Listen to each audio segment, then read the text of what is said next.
Okay, hello everybody. I'm sorry I've got lights behind me. It's 7:30 and this is November 4th, 2021. Welcome to a presentation hosted by the Laguna Beach Historical Society. Glenna Matthews is going to be talking today. She's a professional historian with a PhD in American history from Stanford. And today she's going to be talking about Laguna legend Red Geyer. This presentation will be recorded and will be available on the Laguna Beach Historical Society channel, the YouTube channel that is. So if you go to YouTube, you search for Laguna Beach Historical Society, you'll see all of our videos that we posted up there. We've tried to put everything up that we've had recorded in the past, and we've been recording all new programs, so please go watch. During this presentation, feel free to type in questions or comments in the Q&A page. If you don't see that, move your mouse around or your finger if you're on your iPad, look for Q&A, go ahead and type in any questions. At the end, Glenna will address all questions. You can also raise your hand at any time. We're not going to call on anybody during her presentation, but if you do want to talk, please raise your hand and you'll be able to ask a question out loud, and I will promote you to allow you to talk. So, but just know that Glenna will do all of that at the very end. Just another quick thing, attendees cannot be seen or heard, so don't worry about eating in front of the camera. I don't have anybody on the camera except for Glenna and myself. Let's see, attendees, we can allow you to be seen or heard, but that will be only at the end. Please go ahead and raise your hand if you do want to do that. We encourage you to look at Laguna Beach Historical Society website and become a member if you are not. Okay, I'm going to go ahead and start Glenna's presentation. Glenna, are you ready? I am, and it's a delight to be here. I'm glad that some of my classmates from Laguna Beach High School are joining us, and I think I'm expecting more folks, so we'll see how it all goes. I want to begin by thanking the people who were incredibly helpful to me in preparing this program. Don Geyer, Coach's son, Sandy Geyer, Don's actually his former wife, but somebody who was very close to the family, Dr. Mark Judy, Phil Jones, class of 1951 at Laguna Beach High School, Frank Aronoff, who's a keeper of records for the football team, and of course, Johanna Ellis for her tech support. So, next. So here you have a list of all the athletic directors at Laguna Beach High School from the time that it opened its doors in 1934. And you'll notice that Red Geyer had two different tenures in office before and after World War II, but it adds up to being 31 seasons, 31 years that he was the athletic director at Laguna Beach High School. The person that is the next in line had 8 seasons. So, I mean, it's just, you know, hands down, he's the most important person in the history of our local high school in terms of our athletic program. And I want to call attention to the last name on the list, Denise Selby, who just started this September. And you'll notice that all the names before Dr. Selby were male names. Laguna Beach High School has its first woman athletic director ever. So that's exciting. Next. I just want to give you one more tip. I forgot to tell you, if the picture of the person speaking is in front of something you'd like to read, you can move that with your mouse, grab onto the picture that you're seeing and move it over so that you can read what's underneath it if that was blocking anything. Okay, thanks a lot. Sorry about that. Next. So I'm wanting to talk about the background. Red Geyer, or Morris was his real name, was born in Chillicothe, Illinois, and then moved to Santa Ana to live with his grandmother while attending Santa Ana Junior College. Why would an Illinois kid have his heart set on going to USC, which is what brought him to Southern California, as best I can figure out? And the answer is that there was already a great track tradition there. And here, this slide is from my personal collection and is very precious to me. On the left, you see my dad, Glenn Ingalls, USC student. And on the right, you see Charlie Paddock, who was then the world's best known sprinter. He was known as the world's fastest human being. And in fact, if any of you have seen the movie Chariots of Fire, Charlie Paddock is a character in that movie, which was about two British runners. So USC has won more track championships than any other university in the NC2A. The tradition was already forming in the 1920s when my dad was in school. And in Chillicothe, Illinois, Red Geyer heard about that and decided that was for him. Next. Now here you have a slide that we got from the Los Angeles Times. He had a brief early marriage. Apparently he must have met Charlotte Brown at Santa Ana Junior College. And I include this only because you'll note that she lived in Laguna Beach. And so Chillicothe, grandmother in Santa Ana, he lives there, going to Santa Ana Junior College, getting ready to transfer to USC. And somewhere in there, he meets and marries, though it wasn't a lasting marriage, someone from Laguna Beach. Next. Now this is a treasure that we found in the LA Times. Now he's an undergraduate at USC, and this is an article in the Los Angeles Times identifying him as the Red Rocket. And his nickname was Red Geyer because he had red hair.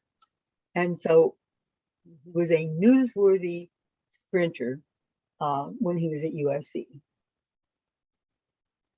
While a Trojan, he had an outstanding track career. He was part of a relay team that set a world record in the 400-yard event at Fresno State with a time of 40.8 seconds. And he was an alternate on the 1932 Olympics team. Now, when I talked to his son, Don, he said that the bad news about that was that the 1932 Olympics were in LA. And so he attended the Olympics as an alternate, but he didn't get to travel because he was in Southern California. Anyhow, it was a very exciting moment in his life, I'm sure. After graduating from college, he came to Laguna to teach, first at lower grades. And then in 1934, Laguna Beach High School opened its doors for the first time, and Coach Geyer was the first athletic director. Somewhere in here, and I didn't get the exact date, he married Helen Louise McCombs, to whom he'd been married for many years. She went by her middle name, Louise. She'd gone to Hollywood High School, attended the University of Arizona briefly, and then was a dressmaker in Los Angeles. Of course, by this time, it's the Depression. So I'm surmising that maybe that had something to do with her not completing her college education. Their son Don reports that they met at an awards event in LA after the Olympics. So he went to be celebrated and met the woman to whom he married the rest of his life. Next. And here he is with Louise, the young couple. The early years at Laguna Beach High School were a challenge. That first year, there were only 225 students and only one senior boy. So it was difficult to put teams together. Coach Geyer led all four sports himself, that is football, track, baseball, and basketball. And they couldn't have overlapping seasons because he had to keep using the same guys over and over again. This is 1934. Next, this is from the very first yearbook. You see Coach Geyer down in the lower right. On the lower left is Miss Donaldson, from whom I had high school chemistry. So she was still there in the 1950s, and I thought the world of her. And I didn't ever have any direct interaction with Coach Geyer, but I somehow formed a very high opinion of him too. Next, here he is with some of the people on his staff a little bit later. On the left is ALDEN SIMPSON, and he and Coach Geyer became very close friends. Next, again, the coaching staff. Coach Geyer is on the left. Next, okay, here's Coach Geyer with a little, these are taken a little bit later. This is ALDEN SIMPSON on the left. Great friends. Next, this is the 1937 football team in action. Now, this is 3 years after the school has opened its doors. And that year, I think this is so remarkable. That year, the football team had a record of 7-0-2. They were undefeated and tied twice. Clearly, it was remarkable for such a young school with such a new program. Coach Geyer then had a leave of absence to serve in the Navy during World War II. And Don tells me that he and ALDEN SIMPSON actually served together in the Navy, thereby consolidating their close friendship. Next. At this point, I have personal memories. Our family moved to Laguna Beach in the spring of 1946. And I was a third grader at the high school, at the elementary school that was across the street from the high school. And in those days, my mother was so protective of me, but nonetheless, I was allowed to cross the street and go to the football games by myself. And my father, I was an only child. I never for a moment thought that he would have preferred a son. He was a doting grandparent to both my son and my daughter, but he sat me down as he would have with a boy and diagrammed a football field for me and explained the rules of the game so that when I went across the street and watched these games after school on Fridays, that I would understand what was going on. Well, Laverne Duggar was this incredible hero. I don't need to see this picture I remembered that he was number 10, 75 years later. That's how glorious this whole experience was to me. That year, the Laguna Beach High School football team was undefeated, and they beat Barstow to win the CIF, California Interscholastic Federation, I think, small school division. They'd go on to win the Orange League again in 1947, 1950, and 1952. So again, this is a young school. They have a remarkable season 3 years after the school opens its doors. And then in 1946, they have this kind of legendary season, which fortunately for me, I was, as a little kid, able to experience. And it was very exciting. And I've asked myself why I felt this connection with Red Geyer. Well, I don't think I ever had a conversation with him because he was in men's sports and I was a girl. But I think partly it's that season which was so magical. And then the other thing which I really want to single out for special mention, which I've never forgotten. In those days, there were no organized sports for girls the way there are now. There were play days that girls could participate in. Well, I was never a good athlete, so it was no loss to me. But there was a girl in my class, Joy Newinger, now Joy Penna, who was one of the most remarkable, wonderful natural athletes I've ever seen in action. She was tall and rangy and graceful. And Coach Geyer used to come and watch her play softball. Because when she connected with the ball, which was a lot more often than I connected with the ball, she would just wallop it. And she has subsequently told me that he told her that he only regretted he couldn't put her in as a quarterback because he was quite convinced that she could really throw a mean pass. So I've never forgotten that he showed that kind of respect to this classmate of mine who I thought at the time was a wonderful athlete, and there were no scholarships at the time. So Coach Geyer's admiration meant a lot. I hope it meant a lot to her. I presume it did, but it meant a lot to me. I was fortunate enough to interview Dr. Mark Judy, and that's thanks to my friend Barbara Nash, who put us in contact with one another. There were more than one set of fathers and sons that both played for Coach Geyer in this long career, but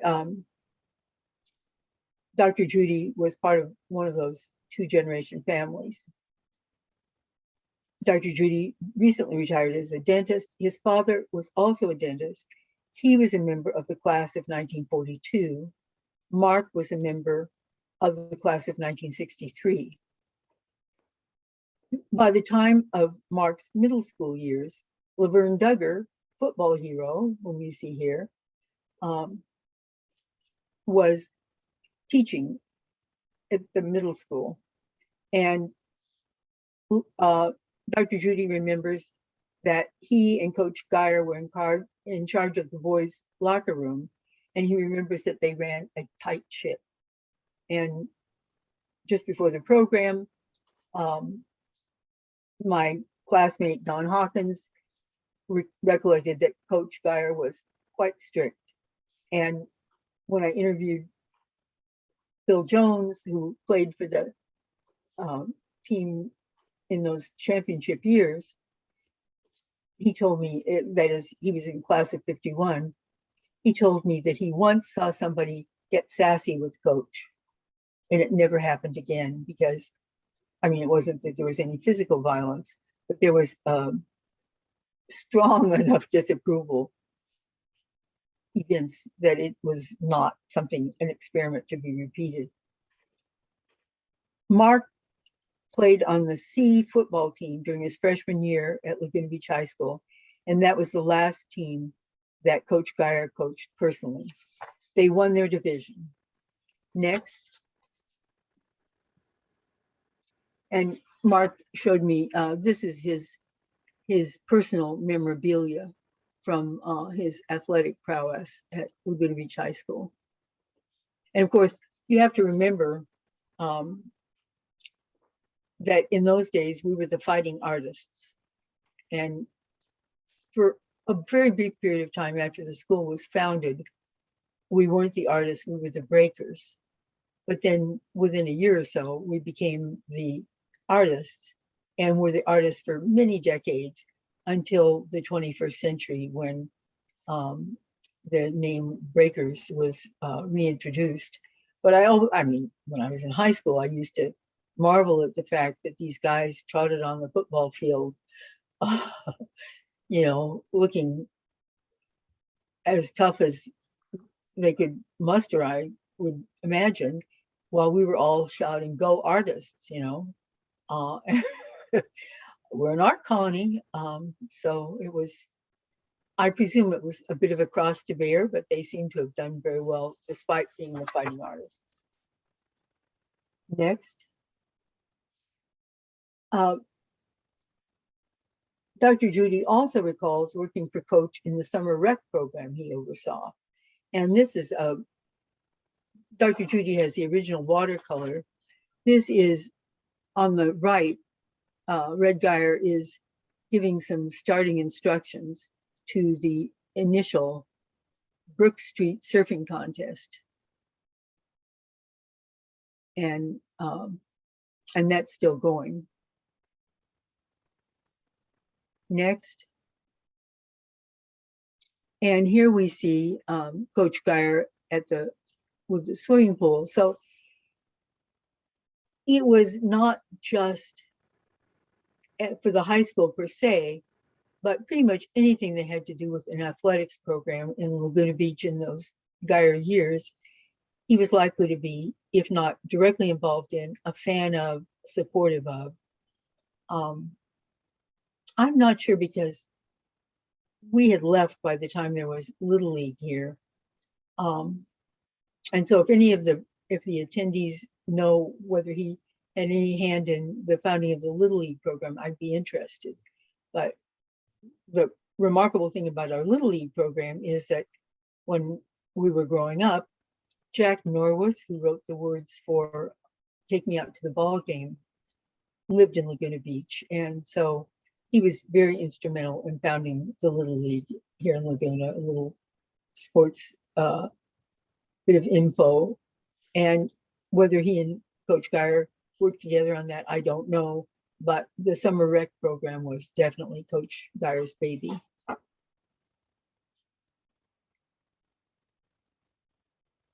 Next.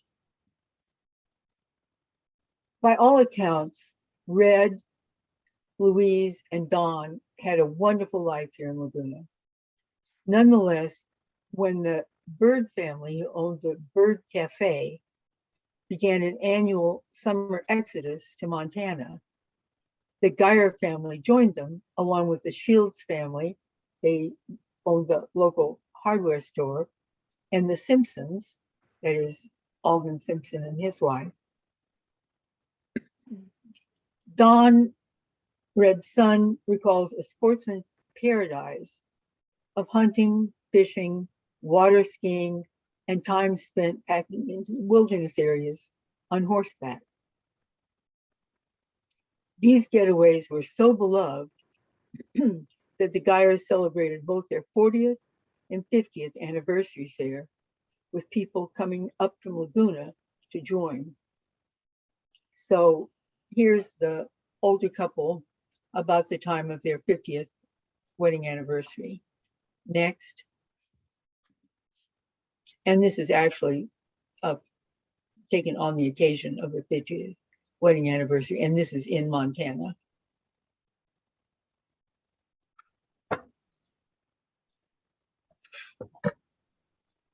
So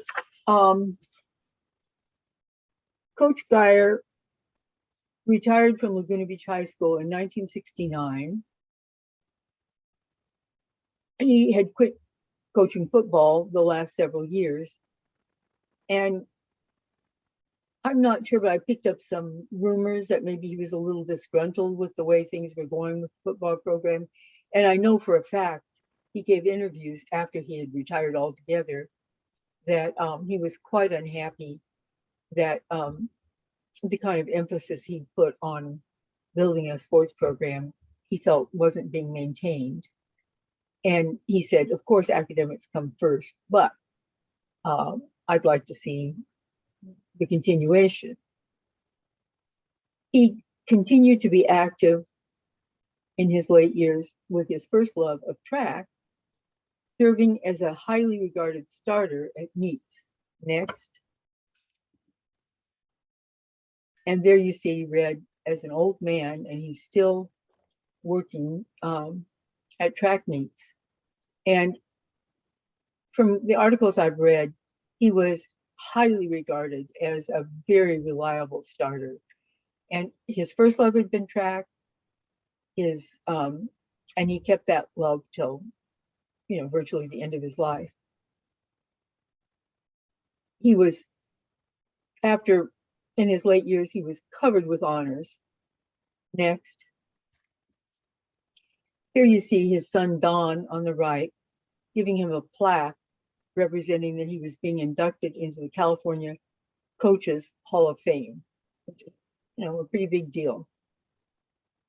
And in addition to that, he was inducted into the That was in 1970. This is in 1976 that he was inducted into the Coaches Hall of Fame. And then about this time, he was also inducted into the Orange County Sports Hall of Fame. The year he was inducted, there were Major League Baseball players raised in the OC who were also inducted, Bert Blyleven and Gary Carter. So, you know, he was in some pretty good company. Summing up his career, his track teams won 15 league championships. He was here 31 years. 15 of those years, his teams won a league championship in track. And his football teams won 8. So this is a remarkable record. He was the founding athletic director, and he oversaw a burgeoning. I mean, we were a small school. My graduating class in 1955 had only about 80 people in it.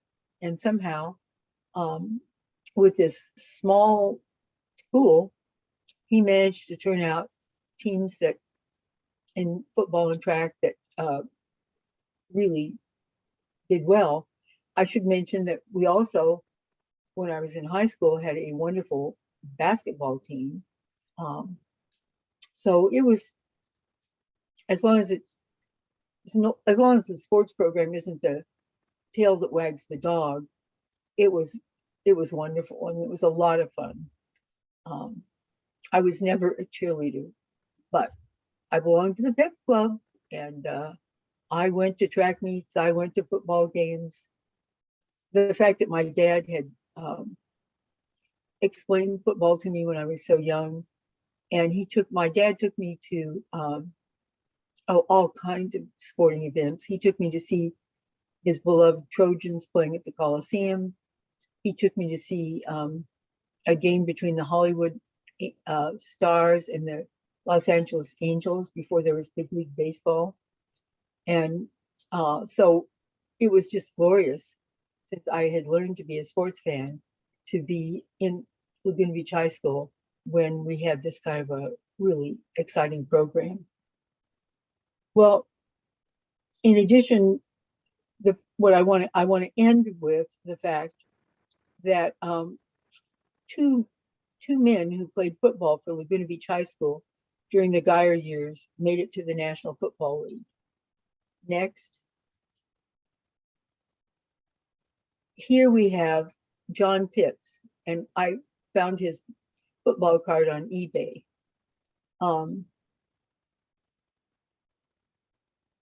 And he and Clarence Oliver both made it to the NFL from Laguna Beach High School. Next. And you can see, it says home, Laguna Beach, California. The Pitts family and John's brother, I have never met John, but his brother Eli is a very close friend of mine. They moved to Laguna from Birmingham, Alabama around 1960. And interviews I've read with John Pitts, our town was far from perfect, but it was also quite different from Birmingham, which was at that time a bastion of white supremacy, and it's, the Bull Connor years. So John Pitts came to Laguna, flourished. Eli told me that his brother spoke very highly of Coach Geyer, which I was happy to hear. And, he had, I think, 13 years in the NFL? So an exciting career. Coach Geyer died in 1989, age 80. And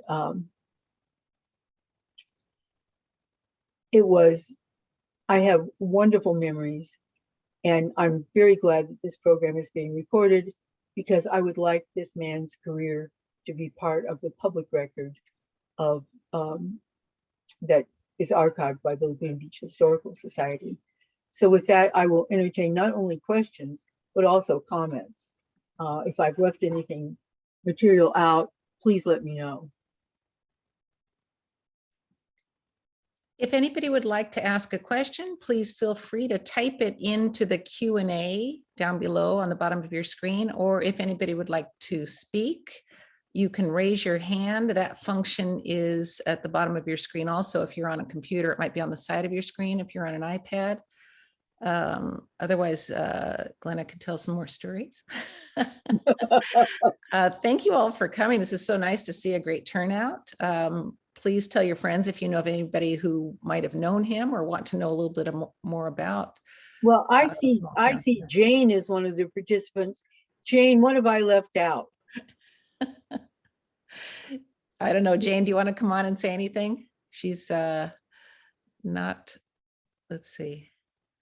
Nobody's raising their hand here, Glenna, you're on your own. What I do want to say is, you know, Laguna Beach High School and Laguna Beach for that matter is now and has always been a very tight knit small community. If you went to school here or lived in a small community yourself, you may understand that passion. So that Glenna and other Laguna natives have, it's kind of fun for me as a fairly new resident here to see this passion of this small community.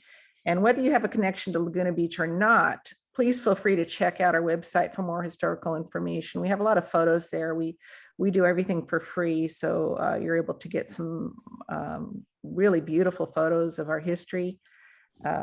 We also, as I said in the beginning, we have videos of past programs that are all on our YouTube channel. If you go to YouTube and search for Laguna Beach Historical Society, then you can see some of our past videos. We do have a question here. Jean, nice to see you. It was nice running into you last week. I don't know if you're able to see that question. Glenna, if you press on Q&A, Oh, yes. then you will be able to see the questions that have been asked, and you can go ahead and answer that live.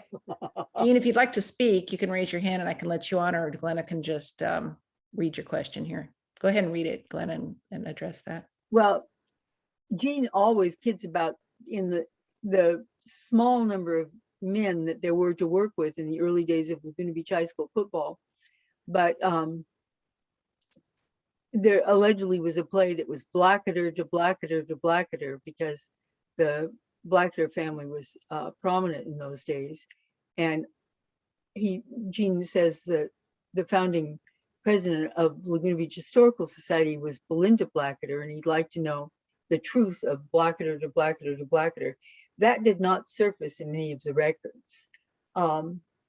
I would be extremely grateful. I turned off my phone, and several of the people that I was, you know, I don't want to say it was a injunction that they had to come, but I was strongly encouraging to come, have not come. And I'm just wondering if some of my peeps had trouble connecting. But if you, Johanna, if you would turn on your camera and talk for a minute or two while I get my phone and see if I have any frantic messages. I'm curious. I don't know if everybody got that, but they're talking about a football touchdown that would have been a Blackadder to Blackadder to Blackadder passing series. So apparently, Jean, Glenna cannot confirm that, but I think we have to do an addendum now to see if we can confirm that. That's pretty darn good. I'm assuming Belinda was not part of that No. three-way touchdown. But actually, I interviewed a gentleman who I presume is dead now, Art Sherman. I interviewed Art Sherman when I first got to town, and he had played in the 30s for Coach Geyer. And he actually came to one of our meetings years ago. It wasn't about football. I can't remember just what it was about, but we were all talking about something that we thought was in the way, way distant past. And this voice from the back of the room says, well, I was there. And I think he was in his late 90s then, and he had driven from Santa Ana to attend the program. So, you know, I interviewed him about playing for Laguna Beach High School football in the 30s for Coach Geyer, but that was 15 years ago or more.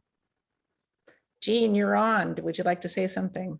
Well, I would just mention that Art Sherman came to many of the programs for the Laguna Beach Historical Society, and he provided some photos. So we have class photos and team photos from Art Sherman.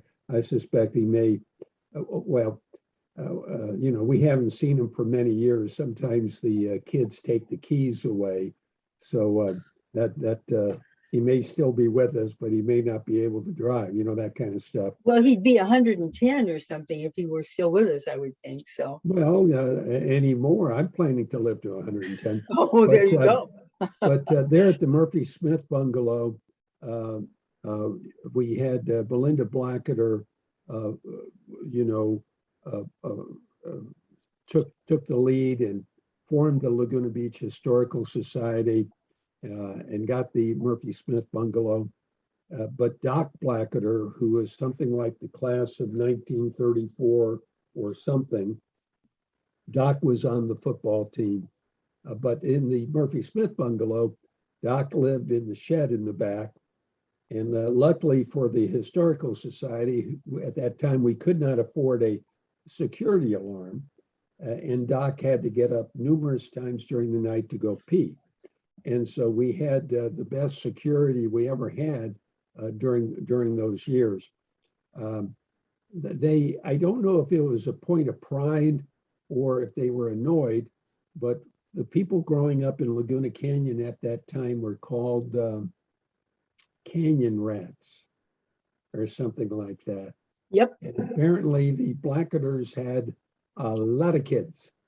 So it wasn't that hard on the football team to have numerous ball players. So I don't know how the football play Blacketer to Blacketer to Blacketer happened, but that's the myth or the story that Doc was certainly one of those Blacketers, and they were good athletes. And of course, as you've reported here, they had good football teams. Thanks, Jean. That's really. Thank you, Jean. That was That's a great, I love that. Well, I wonder if anybody who played for Coach Geyer has anything further to say. I did not. Well, we appreciate you all coming tonight.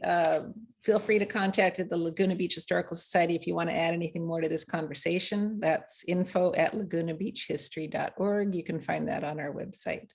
So Glenna, why don't you close us out with any final words? One last call for questions. If anybody else would like to ask something, you can raise your hand or answer something. But Or tell me that I made a mistake. Email me later and tell her she made a mistake. Go ahead and let's close this out. Glenna, thank you so much. This was wonderful. We'll have this in our archives for anybody who's missed it. Thanks a lot. Bye-bye. Bye-bye.